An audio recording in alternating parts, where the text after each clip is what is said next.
ओम जय श्री हरि। वैशाख मास महात्म्य अध्याय 11। तदंतर राजा मैथिल पूछने लगा, हे महाराज, वैशाख के जो धर्म आपने वर्णन किए हैं वह बड़े सुलभ हैं। उनसे विष्णु भगवान प्रसन्न होकर तत्काल अर्थ, धर्म, काम, मोक्ष प्रदान करते हैं। ऐसे वेद विहित धर्म संसार में ज्ञात नहीं है। यह क्या बात है, मुझसे कहिए। ऋतुदेव बोले, हे राजन, वैशाख मास के कर्तव्य धर्म प्रख्यात क्यों नहीं है और अन्य धर्मों की संसार में ख्याति क्यों है? संसार में पुत्र, पौत्र तथा धन संपत्ति, सांसारिक भोगों के चाहने वाले मनुष्य बहुत हैं।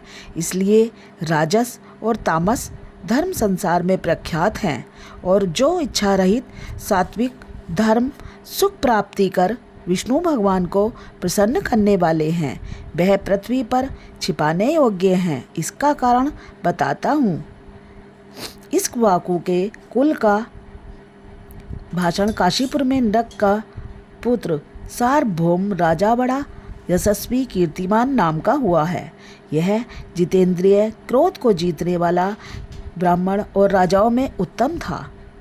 एक दिन वह आखेट करता हुआ जा रहा था तो मार्ग में मुनि वशिष्ठ जी के शिष्यों को देखा, जो कहीं प्याऊ लगा रहे हैं, कहीं छाया मंडप बनवा रहे हैं, कहीं बापी निर्मल करवा रहे हैं, कहीं बैठे हुए मनुष्यों को पंखों से हवा कर रहे हैं, कहीं सुगंधित फूलों को दे रहे हैं, मध्याह्न समय छतरी दान कर रहे हैं, कहीं तांबुल दे रहे हैं, कहीं नेत्रों में कपूर लगा रहे हैं। यह देख राजा ने पूछा कि तुम कौन हो, यह क्या कर रहे हो? वे बोले, हम वैशाख के कर्तव्य धर्मों को गुरु वशिष्ठ जी की आज्ञा से कर रहे हैं, जिनके करने से धर्म, अर्थ, काम और मोक्ष मिलते हैं और विशेष फल तुम गुरु जी से जाकर पूछो। यह सब सुन राजा वहाँ से तत्काल चल दिया और वशिष्ठ जी के आश्रम में पहुँचा। राजा गुरु वशिष्ठ जी को प्रणाम कर और वहाँ बैठ कहने लगा, हे मुनीश्वर, मैंने मार्ग में आपके शिष्यों को शुभ कर्मों को करते देखा। उनसे पूछा कि यह क्या और क्यों, किस फल के निर्मित कर रहे हो। तब उन्होंने मुझे आपके पास भेजा और कहा, हमें बताने का अवकाश नहीं, गुरु जी के पास जाओ।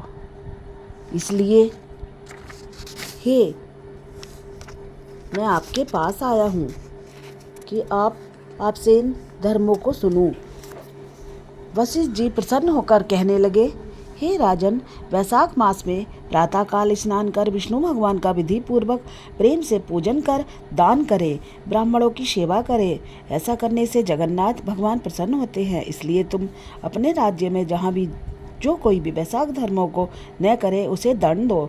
इस प्रकार वशिष्ठ जी से वैशोक्त सब धर्म सुन भक्ति पूर्वक उनकी पूजा कर अपने घर चलाया और सभी धर्म कर देव देव निरंजन केशव भगवान में बड़ी प्रीति करने लगा।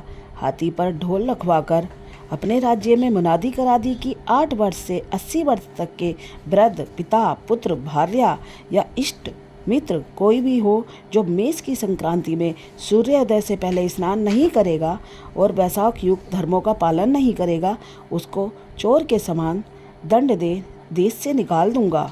गांव-गांव में धर्मोपदेश ब्राह्मण नियुक्त कर दिए और धर्महीनों को दंड देने के लिए 10-10 सवार नियुक्त किए गए। इस प्रकार इस चक्रवर्ती राजा के राज्य शासन से यह धर्म वृक्ष सब देशों में विस्तार पूर्वक फैल गया।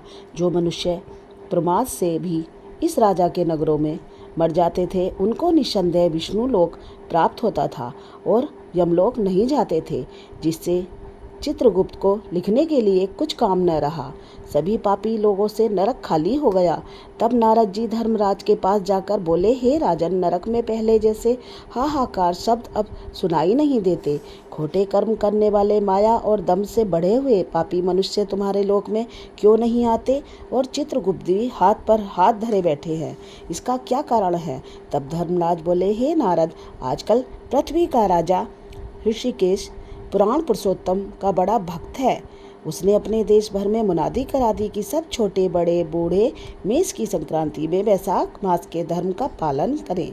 उल्लंघन करने पर दंड के भागी होंगे। जिसके भय से वहाँ की प्रजा के लोग वैशाख के धर्मों का पालन करते हैं।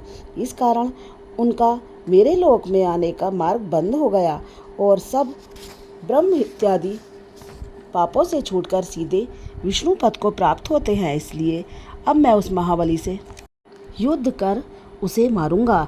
यदि वह मुझसे न मरेगा तो मैं ब्रह्मा के पास जा उनसे सब निवेदन कर स्वस्थ हो जाऊंगा। इस प्रकार नारद जी से सलाह कर मृत्यु रोग जरा आदि सेवकों तथा 50 कोटि यमदूतों को ले स्वयं यमराज दंड उठा भैंसे पर चढ़ पृथ्वी पर आए और शीघ्र ही उस राजा की पुरी को घेर महाशंखनाद करने लगे।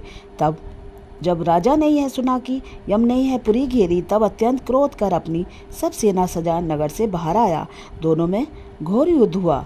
राजा ने यम की सारी सेना आदि को जीतकर क्षण भर में भगा दिया, जिससे क्रोध कर यमराज ने अपने अनेक बाण चलाए और ढाल तलवार उठा राजा को मारने को आया। तब राजा ने 3 बाणों से यमराज के धनुष ढाल आदि सब काट गिरा दिए और एक तीक्ष्ण बाण यमराज के मस्तक पर मारा। तब यम ने क्रोध कर अपना दंड उठाया और उसको ब्रह्मास्त्र से अभिमंत्रित कर राजा के ऊपर छोड़ दिया। यह देश देख विष्णु भगवान ने अपने भक्त की रक्षा के लिए सुदर्शन चक्र छोड़ा, जो रण में आ ब्रह्मास्त्र का निवारण कर यम को मारने को उद्यत हुआ। तब राजा सुदर्शन चक्र को नमस्कार कर स्तुति करने लगा कि इस यम की रक्षा करनी चाहिए। तब सुदर्शन चक्र राजा की स्तुति करने पर वैकुंठ को चला गया, जहाँ लोकपाल और दिक्पाल बैठे उपासना कर रहे थे। उसने देखा चारों इतिहास पुराण शरीर धारण कर रहे हैं। नदी सरोवर मूर्तिमान विद्वान है। पीपल आदि सभी वृक्ष खड़े हैं। बापी कुआं तालाब और पर्वत सब मूर्तिमान हैं। दिन रात पक्ष मास कला काष्ठा निमेष ऋतु संकल्प विकल्प निवेश उन्मेष करण पूर्णिमा अमावस्या सुख दुख भय लाभ अलाभ जय अजय सदोगुण रजोगुण तमोगुण शांत मूढ़ अतिपोर प्राकृतिक विकार कफ बात पित्त आदि सब चराचर मूर्तिमान सेवा में खड़े हैं। उनके बीच में यमराज सेवकों सहित लज्जामान हो मुख मालिन कटे वृक्ष की भांति जा गिरा और त्राही त्राही पुकारने लगा, जिसको देख सभी आपस में अचरज से कहने लगे कि यम के यहाँ आने का क्या कारण है।